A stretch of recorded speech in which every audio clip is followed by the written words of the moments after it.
Good morning, guys. Welcome to Pandu English Academy.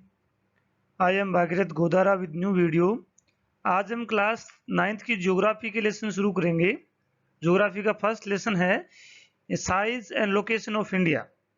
India की size पढ़ेंगे कि India कितना बड़ा है, कितना चौड़ा है, कितना लंबा है, इसके अंदर से कौन कौन सी लेटीट्यूड निकलती है, कौन कौन सी लॉन्गिट्यूड निकलती है, इसकी बाउंड्रीज क्या है, किन किन देशों से मैच करती है, ये देश के कौन सी कोने में स्थित है, इन सब के बारे में इंडिया की फिजिकल फीचर्स जो है, पोजीशन जो है, लोकेशन जो है, उसकी हम स्टडी करेंगे। आगे बढ़ने से पहले मेरा निवेदन है कि वीडियो को लाइक करें, सब्सक्राइब करें, शेयर करें, कमेंट करें, फ्रेंड्स से फॉलो करवाएं। आगे बढ़ते हैं। सबसे पहले हम पढ़ेंगे location in the world map. सबसे पहले हम ये देखेंगे कि इंडिया के मैप में, वर्ल्ड के मैप में इंडिया की क्या पोजीशन है। देखते हैं। नॉर्दर्न ईस्टर्न हेमिस्फीयर, शायद ये आपको समझ में नहीं आया होगा। नॉर्दर्न का मतलब है उत्तरी, और पूर्वी गोलार्ध क्या मतलब है? बाहर जो विश्व के मैप में उत्तरी और पूर्वी गोलार्ध में है। अभी उत्तरी क्या है, पूर्वी क्या है, इसको हम समझते हैं। ये देखिए, सपोज ये वर्ल्ड का मैप है, इसको अगर हम ऐसे पैरेलल लाइन खींच के, इसको बोलते हैं इक्वेटर। क्या बोलते हैं इसको? इक्वेटर। जो लाइन ऐसी आडी लाइन जो होती है, ऐसी पड़ी हुई लाइन होती है, जो स्लीपिंग लाइन होती है, उसको बोलते हैं लैटिट्यूड। क्या बोलते हैं? Latitudinal lines. और जो लाइन 0 नंबर पे होती है उसको बोलते हैं इक्वेटर। है ये लैटिट्यूड ही, लेकिन ये 0 पे इसको इक्वेटर बोलते हैं। इसके पैरेलल जितनी भी लाइनें हैं उनको लैटिट्यूड बोलते हैं। तो जब हमने इस लाइन को लैटिट्यूड डाला तो अब वर्ल्ड का मैप 2 पार्ट में डिवाइड हो गया। तो ये ऊपर वाला पार्ट होगा नॉर्दर्न हेमिस्फीयर, मैं लिख देता हूँ। इसको हम कहते हैं एन। क्या बोलते हैं? नॉर्दर्न को हमेशा एन से इंडिकेट करते हैं। और इसको मैं कह दूं एस। क्या कह दूं? एस। तो ये वर्ल्ड का मैप 2 पार्ट में डिवाइड हो गया। तो अब देखिए, जब ये 2 पार्ट में डिवाइड हो गया तो इंडिया कहाँ आया? नॉर्दर्न पार्ट में। कहाँ आया? नॉर्दर्न पार्ट में। तो ये 2 हेमिस्फीयर बन गए।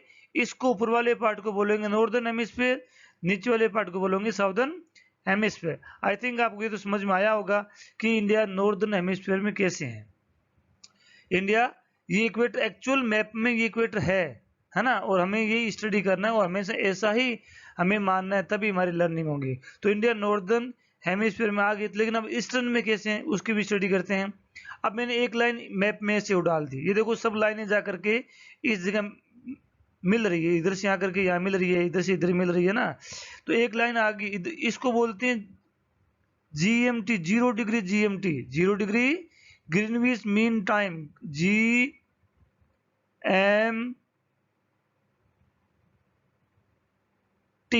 का मतलब होता है Greenwich mean time. Greenwich mean time. ये लाइन खड़ी लाइनें हैं, खड़ी लाइन है, जो भी खड़ी लाइनें होती हैं, ये देखो इसके बराबर, इनको बोलते हैं लॉन्गिट्यूड। क्या बोलते हैं? लॉन्गिट्यूड। और ये 0 डिग्री लॉन्गिट्यूडनल लाइन है, जो कि लंदन के बीचों बीच से निकलती है, अफ्रीकन कॉन्टिनेंट के साइड से निकलती हैं, मेडिटेरियन सी के बीचों बीच निकलती है। मतलब ये एक्चुअल में इसके इतना जितना एरिया है उतना ही एरिया इसके इस तरफ है। मतलब वर्टिकली मैप को डिवाइड करने वाली लाइन को बोलते हैं GMT, longitudinal line, 0 degree longitudinal line. अब आप देख लें, ये साउदर्न पार्ट है, ये नॉर्दर्न पार्ट है। अगर मैं इस लाइन के पैरेलल डिवाइड करूं तो इस लाइन के इस तरफ वाले पार्ट को बोलते हैं ईस्ट। क्या बोलते हैं? ईस्ट, क्योंकि ये ईस्ट में है। और लाइन के इस तरफ वाले पार्ट को बोलते हैं वेस्ट। तो अब आप खुद ही बता सकते हैं कि इंडिया, अगर हम GMT के पैरेलल देखें तो इंडिया ईस्टर्न पार्ट में है ना। और अगर इक्वेटर के पैरेलल देखें तो हम इंडिया नॉर्दर्न पार्ट में है। तो समझ में आया होगा, नॉर्दर्न पार्ट और ईस्टर्न पार्ट। अब 4 ब्लॉक बन गए हैं, है ना। ये इस लाइन के पैरेलल साउदर्न है, इस लाइन के पैरेलल ये नॉर्दर्न है। लेकिन इस लाइन को देखें हम, इस लाइन को हटा दूं मैं, तो ये हो जाएगा ईस्टर्न, वेस्टर्न पार्ट, ये हो जाएगा ईस्टर्न पार्ट। तो ये जो इतना बॉक्स बन रहा है, ये नॉर्दर्न ईस्टर्न पार्ट है। ये कौन सा है? Northern eastern part. और मैं इसकी बात करूं तो ये साउदर्न ईस्टर्न हो जाएगा। और मैं अगर इसकी बात करूं तो साउदर्न वेस्टर्न हो जाएगा। और मैं अगर इसकी बात करता हूं तो नॉर्दर्न वेस्टर्न हो जाएगा। तो इस तरह से इसको डिवाइड कर दिया गया। इस बात को हमेशा ध्यान में रखना है। ज्योग्राफी की स्टडी इन्हीं चीजों पे होगी। आगे ये बार बार चीजें लिखी हुई नहीं आएगी। आगे सिर्फ एन का मतलब नॉर्दर्न होगा, ई का मतलब ईस्टर्न होगा, डब्ल्यू का मतलब वेस्टर्न होगा, एस का मतलब साउदर्न होगा। इस तरह से लिखा हुआ आएगा। सो इसी चीज को ध्यान रखना है। आई थिंक आपको ये तो समझ में आया होगा कि इंडिया जो है वर्ल्ड के मैप में कहाँ है। इंडिया वर्ल्ड के मैप में नॉर्दर्न और ईस्टर्न हेमिस्फीयर के अंदर है। सो आगे की तरफ बढ़ते हैं हम। अब हम बात करते हैं इंडिया की पोजीशन एशिया कॉन्टिनेंट के अंदर। ये एशिया कॉन्टिनेंट का मैप है इतना बड़ा जो आप देख रहे हैं। अब एशिया कॉन्टिनेंट को मैंने डिवाइड कर दिया। इस लाइन का कोई नाम नहीं है, ये मैंने मेरे अकॉर्डिंग डिवाइड किया है। इसका कोई नाम नहीं है, ध्यान दें। ये है लेटीट्यूड, ये है लेटीट्यूड, लेकिन मैप में इसका कोई नाम नहीं है। इस मैप में कोई ऐसी लाइन नहीं डिवाइड की हुई है जो एशिया को डिवाइड करती है। लेकिन अगर हम अपने स्तर पर चेक करें एशिया को, है ना, तो एशिया एशिया कॉन्टिनेंट के अंदर इंडिया जो साउदर्न पार्ट में आता है, कहाँ आता है, साउदर्न पार्ट में आता है। तो एशिया में इंडिया कहाँ है, साउदर्न पार्ट में है। वर्ल्ड के मैप में इंडिया जो है नॉर्दर्न ईस्टर्न पार्ट में है। अगर हम कॉन्टिनेंट की सिर्फ बात करें, एशिया कॉन्टिनेंट की ही बात करें, तो एशिया कॉन्टिनेंट के अंदर इंडिया जो है साउदर्न पार्ट में है। कौन सी पार्ट में, साउदर्न पार्ट में। इंडिया की जो पोजीशन है एशिया कॉन्टिनेंट के अंदर बहुत स्ट्रॉन्ग है। देख लीजिए, इंडिया जो है ये इस तरफ वाला वेस्टर्न कॉन्टिनेंट, वेस्टर्न एशिया हो गया, इस तरफ वाला ईस्टर्न को हो गया, क्योंकि पूरा पार्ट में अगर डिवाइड कर दूं ईस्टर्न में आ जाएगा, इधर वाला पार्ट जो वेस्टर्न में आ जाएगा। इंडिया ईस्टर्न और वेस्टर्न दोनों पार्ट के बीच में है, दोनों पार्ट में बीच में है। लेकिन देखिए इंडिया की जो ये ओशनिक पोजीशन जो है ये बहुत स्ट्रॉन्ग है। मतलब इतना लंबा चौड़ा, इतना लंबाई का कोस्टल बाउंड्री कोई भी कंट्रीज की एशिया में नहीं है। कोई भी कंट्री की इतनी बड़ी जो कोस्टल बाउंड्री है, तटीय सीमा जो कोई भी कंट्री की नहीं है। सो इंडिया जो है इन सभी देशों के लिए एक कोस्टल सीमा शेयर कर सकता है। इसके अलावा इंडिया इंडिया जो ये दिख रहा है आपको क्लियर है, ये पगडंडी दिख रही है आपको, इसको बोलते हैं रेड सी। क्या बोलते हैं, रेड सी। और एक यहाँ पर भी ये सी है, अगर वर्ल्ड के मैप में देखते हैं इसका नाम है मेडिटेरियन सी। लेकिन इन दोनों के बीच में यहाँ एक छोटी सी जगह है, यहाँ इतनी सी जगह है जो लैंड पार्ट है। मतलब अगर हम इसको खुदाई करके इससे मिला दें तो ये क्या बन सकता है, एक समुद्र बन सकता है। तो इंडिया के लिए ये यहाँ से फिर क्या किया, इस जगह एक नहर बना दी गई। क्या बना दी गई, नहर बना दी गई, जिसका नाम है स्वेज नहर। क्या नाम है, स्वेज नहर। ध्यान से पढ़े, स्वेज नहर जो है भूमध्य सागर, इंग्लिश में बोलते हैं मेडिटेरियन सी, और रेड सी, लाल सागर को जोड़ती है, लाल सागर को जोड़ती है। इसके पहले क्या था, वर्ल्ड के मैप में अगर ये नहीं थी तो इसके पहले जो लंदन से चलने वाला, यहाँ मान लो लंदन है, जो साउथ अफ्रीका कॉन्टिनेंट के बाहर से इंडिया आता था, तो 7,000 किलोमीटर ज्यादा चलना पड़ता था। तो यूरोपियन कंट्री जब इंडिया में रूल किया करती थी तो इनका उसमें इतना एरोप्लेन का सिस्टम था नहीं, तो ज्यादातर बोट से, है ना, इनसे ट्रेवलिंग हुआ करती थी।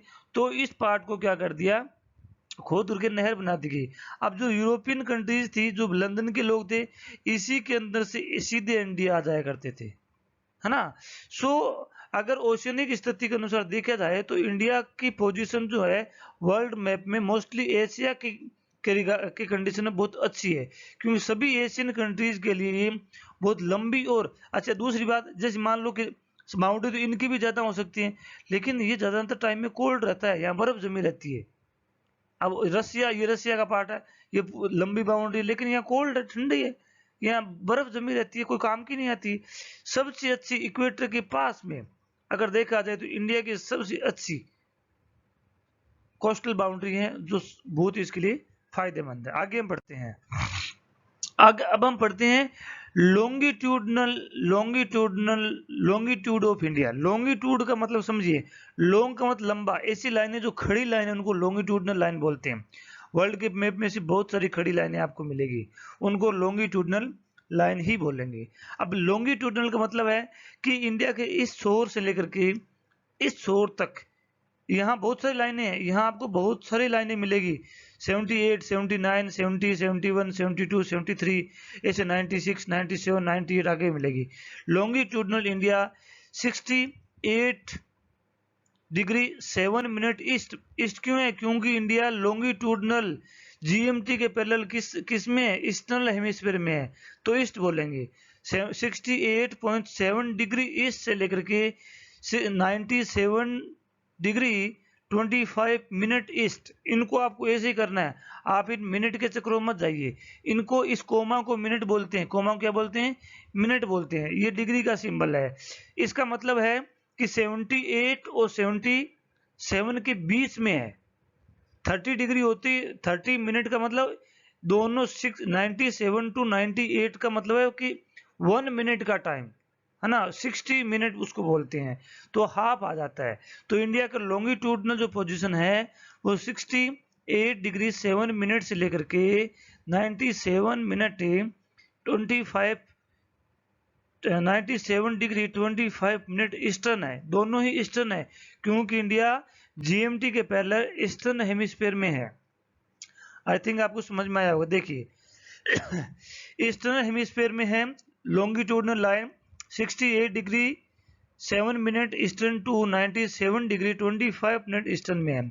अब इंडिया की एक लाइन और है, the standard meridian line of India. का मतलब है ये जो, अब ये आप क्वेश्चन उठा सकते हैं कि ये लॉन्गिट्यूडनल लाइनें खींची क्यों गई है। ध्यान दें, लॉन्गिट्यूडनल लाइन जो है टाइम को मेजर करने के लिए खींची गई है।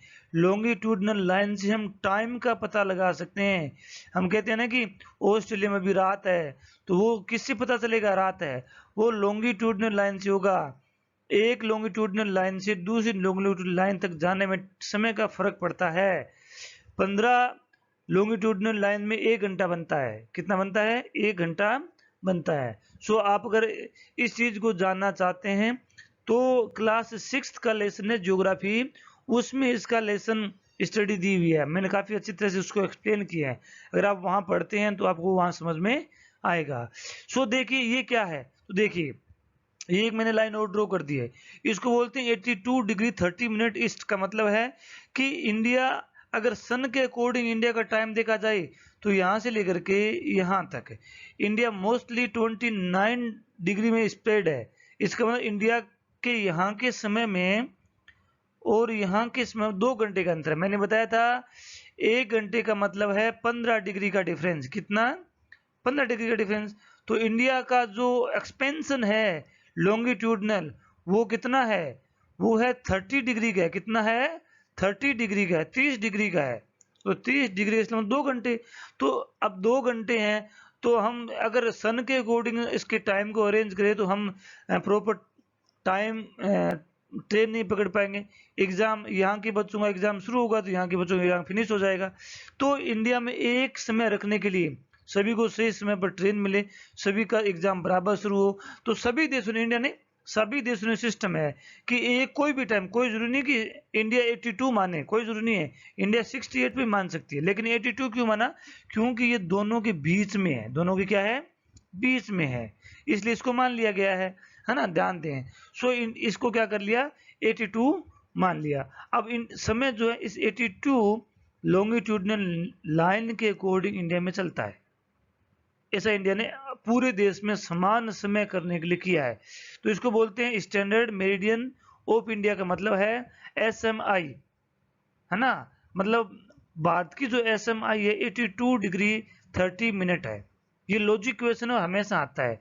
ध्यान दें, ये ईस्टर्न है, वेस्टर्न नहीं है।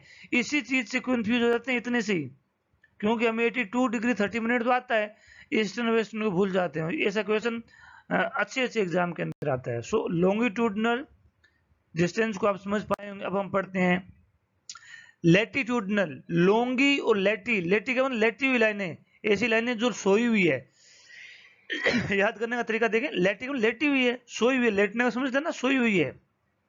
तो ऐसी कोई भी लाइनें जो ऐसे लेटी हुई है, जो इक्वेटर के पैरेलल है, उनको, अगर इक्वेटर ऐसी बहुत सारी लाइनें वर्ल्ड के मैप में स्प्रेड है, तो हमें ये पता करना है कि इंडिया कौन कौन सी लाइनों के बीच में है। इंडिया 8 डिग्री 4 मिनट नॉर्थ, क्योंकि इंडिया नॉर्थ हेमिस्फीयर में है, इक्वेटर के पैरेलल, है ना। तो 8 डिग्री 4 मिनट नॉर्थ से लेकर के 37 डिग्री 6 मिनट नॉर्थ के अंदर फैला हुआ है, नॉर्थ के अंदर फैला हुआ है। तो यहाँ मैंने लिखा हुआ है, ये देख लो। अब इसके अलावा एक लाइन और है, इसको बोलते हैं ट्रॉपिक ऑफ कैंसर, हिंदी में बोलते हैं कर्क रेखा। हिंदी में क्या बोलते हैं? कर्क रेखा। ऐसे बहुत सारी लाइनें फैली हुई है। अभी ज्यादा ज्यादा मोस्ट लाइन ये है। ये मोस्ट क्यों है? ये 23rd डिग्री 30 मिनट पे है, क्योंकि सन जो है ना अगर नॉर्थ में आएगा तो इससे इधर नहीं जाएगा। सन के मूव करने की ये लास्ट नॉर्थ हेमिस्फीयर में लास्ट पॉइंट है। सन का नॉर्थ हेमिस्फीयर में पहुंचने का लास्ट पॉइंट यही है। इससे आगे सन नहीं जाएगा। यहां तक पहुंचने के बाद सन वापस मूव करना शुरू हो जाएगा। और नॉर्दर्न हेमिस्फीयर में सन यहां पहुंचता है 21 जून को, 21 जून को एवरी ईयर। 21 जून को नॉर्दर्न हेमिस्फीयर में सबसे बड़ा दिन होता है, सबसे छोटी रात होती है। इसके बाद में सन वापस इस तरफ मूव करना शुरू हो जाता है ना। अच्छा, ये इक्वेटर, ये लॉन्गिट्यूडनल लाइन होती है कि ये होती है, ये इसलिए होती है, ये टेम्परेचर को फाइंड आउट करती हैं। यहाँ तक टेम्परेचर मॉडरेट रहता है। इस एरिया से, इस लाइन से आप इस तरफ बढ़ोगे और इक्वेटर तक पहुंचोगे तो टेम्परेचर बढ़ेगा, टेम्परेचर बढ़ेगा। लेकिन आप इससे इधर पहुंचोगे तो थोड़ी दूर टेम्परेचर नॉर्मल रह सकता है, लेकिन आगे बर्फ जमना शुरू हो जाएगी। देखो आप जम्मू कश्मीर में बर्फ जमती है। जम्मू कश्मीर इंडिया के इस पार्ट में है, इस पार्ट में है ना, तो यहाँ बर्फ ज्यादा जमती है क्योंकि यहाँ सन की रेज नहीं पहुंच पाती है।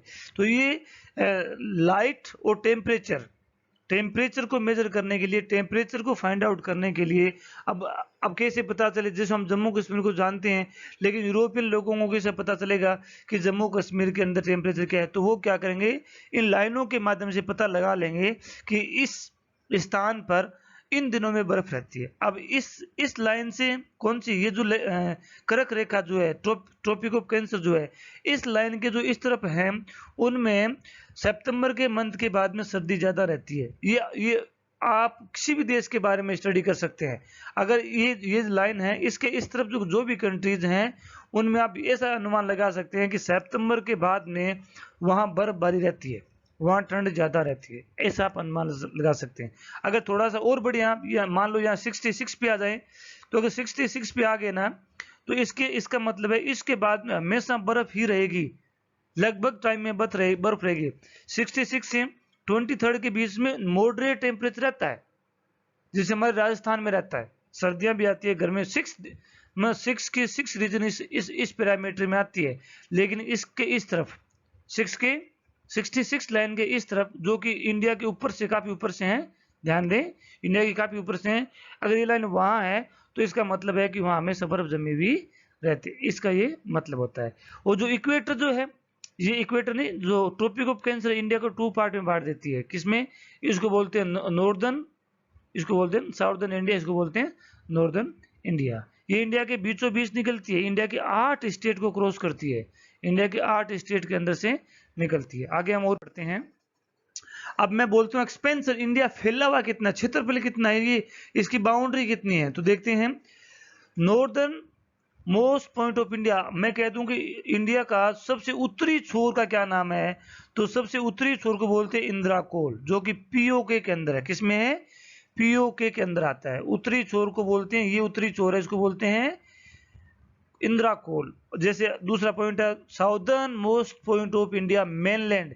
अब साउदर्न पॉइंट में इंडिया के 2 पॉइंट है, एक तो मुख्य भूमि जो इंडिया का ये मैप है, इसका साउदर्न पार्ट क्या है, और एक इंडिया में जैसे अंडमान निकोबार लक्षद्वीप इंडिया में आते हैं, तो इसका क्या है, तो मेनलैंड का जो है उसको बोलते हैं कन्याकुमारी, केरला के अंदर क्या बोलते हैं, कन्याकुमारी है। और जो पूरे क्षेत्र का देखा जाए इंडिया में, तो उसको बोलते हैं इंदिरा पॉइंट। क्या बोलते हैं?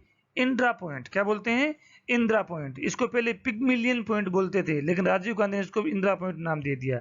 ये अंडमान निकोबार आइलैंड के अंदर है, ध्यान दें। तो इंडिया का उत्तरी छोर तो है इंदिरा कोल, दक्षिणी छोर है कन्याकुमारी, अगर विस्तृत तौर पर देखा जाए तो इंदिरा पॉइंट। ऐसे क्वेश्चन आएंगे, क्वेश्चन जब आएगा उसमें आएगा कि मुख्य भूमि में इंदिरा, भारत का दक्षिणतम छोर क्या है। अगर ये सीधा क्वेश्चन आ जाए कि इंदिरा, भारत का दक्षिणतम छोर क्या है, और अगर इसमें कन्याकुमारी भी दिया हुआ ऑप्शन के अंदर और इंदिरा पॉइंट भी दिया हो, तो आपको इंदिरा पॉइंट करना है। क्या करना है? इंदिरा पॉइंट करना ज्यादा बेहतरीन रहेगा, आपका ये क्वेश्चन राइट होगा। अब ये दूसरी बात यहाँ ये भी है कि इस छोर से इस छोर तक इंडिया फैला हुआ कितने किलोमीटर में है, तो 2933 किलोमीटर यहाँ से लेकर के यहाँ तक इंडिया की दूरी है। कितनी दूरी है? 2933 किलोमीटर की डिस्टेंस है। आगे हम और बढ़ते हैं। अब आ गया, अब मैं बात करूं, हमने east to north to west तो कर ली थी। अब हम बात करते हैं ईस्ट से, इस तरफ से लेकर इस तरफ इंडिया कितना फैला हुआ है। तो इस वाला जो पार्ट है वो बोलते हैं वेस्टर्न पार्ट। तो वेस्टर्न पार्ट मैंने यहाँ लिखा है, western point of the India जो है वो बोलते हैं गोरमोटा, कच्छ गुजरात के अंदर, ये गुजरात स्टेट है, इसमें गोरमोटा नाम का एक टाउन है, कोई विलेज का नाम है, वो इसका छोर है। अगर मैं बात करता हूँ इस वाले छोर की, ईस्टर्न पार्ट बोलते हैं तो किबिथु अरुणाचल प्रदेश में गांव है, जो चाइना के साथ में, इंडिया के साथ में और बर्मा के साथ में बाउंड्री बनाता है ना, 3 देशों के साथ में बाउंड्री बनाता है, इसको बोलते हैं किबिथु। अब मैं बात करूं कि इंडिया यहां से लेकर के यहां तक कितने किलोमीटर फैला हुआ है, तो 3214 किलोमीटर में फैला हुआ है। आई थिंक आपको समझ में आया होगा कि इंडिया का एक्सपेंशन क्या है। ये तो हमने इसकी लंबाई चौड़ाई देख ली। अब इसे यस, विड्थ और लेंथ के बारे में स्टडी करेंगे, चौड़ाई लंबाई कितनी है, कितने में एक्सपेंशन है। तो मैंने ये पहले आपको बताया था अभी कि इंडिया ईस्ट से वेस्ट में 3214 किलोमीटर है और नॉर्थ से साउथ तक इंडिया 2933 किलोमीटर, जो मैंने पहले पढ़ लिया। अब एक बात इसमें हो रहा है, लैंड फ्रंटियर, मैं बताता हूँ आपको लैंड फ्रंटियर क्या है, ये मैंने पहले पढ़ लिया है। लैंड फ्रंटियर ये 15,200 किलोमीटर है, का मतलब है इस जगह से लेकर के ये भारत की स्थलीय सीमा कितनी है, स्थल पर लगने वाली सीमा कितनी है, ये सब बाउंड्री यहाँ से आएगी, है ना, इतना ऊपर जाने की जरूरत नहीं है, यहाँ से लेकर के यहाँ तक स्थलीय बाउंड्री, ये यहाँ स्थल के लगने वाली जो बाउंड्री यहाँ से लेकर के यहाँ तक, है ना, ये बाउंड्री, इसकी लंबाई है 15,200 किलोमीटर। मैं बोल दूं कोस्टल लाइन का मतलब है यहाँ से लेकर के यहाँ से ये जो एरिया है, ये जो एरिया है ना, ये जो एरिया यहाँ से लेकर के यहाँ तक, इसको बोलते हैं कोस्टल एरिया। इसकी बाउंड्री 7,516.6 किलोमीटर ये है। तो आपको समझ में आया होगा, मैं हिंदी में बोल दूं, स्थलीय सीमा भारत की क्या है और समुद्री सीमा क्या है। तो स्थलीय सीमा 15,200 किलोमीटर, और कोस्टल जो एरिया है, जो तटीय क्षेत्र है ना, उसको बोलते हैं 7,516.6 किलोमीटर। तो ये आपको समझ में आया होगा। और हम पढ़ते हैं इंडिया का एरिया कितना है, तो देख लें, इसको आप कर सकते हैं 3,28,000, तो 32,87,263 किलोमीटर है। अगर मैं बात करूं geographical area of the world, का मतलब है कि पूरे वर्ल्ड का कितना प्रतिशत क्षेत्र इंडिया के पास में है, तो पूरे वर्ल्ड की क्षेत्रफल का इंडिया के पास में 2.4% ही एरिया इंडिया के पास में है। लेकिन अगर मैं पॉपुलेशन की बात करता हूँ 135 करोड़ 26, है ना, 135 1 और अब 35 करोड़ हम कह सकते हैं, है ना, पॉइंटों में इतनी इंडिया की पॉपुलेशन है। और टोटल पॉपुलेशन, वर्ल्ड की पॉपुलेशन इंडिया में कितना परसेंट पॉपुलेशन रहती है, तो 17.5% पॉपुलेशन इंडिया में रहती है। अब एक देखिए, इंडिया की पॉपुलेशन तो है लगभग 17.5, वर्ल्ड की जो पॉपुलेशन है, टोटल पॉपुलेशन का इंडिया में रहती है 17.5, और जबकि एरिया कितना है 2.4, तो कितना कंट्रास्ट है, देखो कितना कम है ना। सो ये कंट्रास्ट है। तो देखा है आपने कि इंडिया में वर्ल्ड का क्षेत्रफल इतना और वर्ल्ड की पॉपुलेशन है इतनी है। सो आगे, thanks for watching, have a nice day. I think आपको समझ में आया होगा। वीडियो अच्छा लगा हो तो लाइक करें, सब्सक्राइब करें, शेयर करें। Thanks for watching.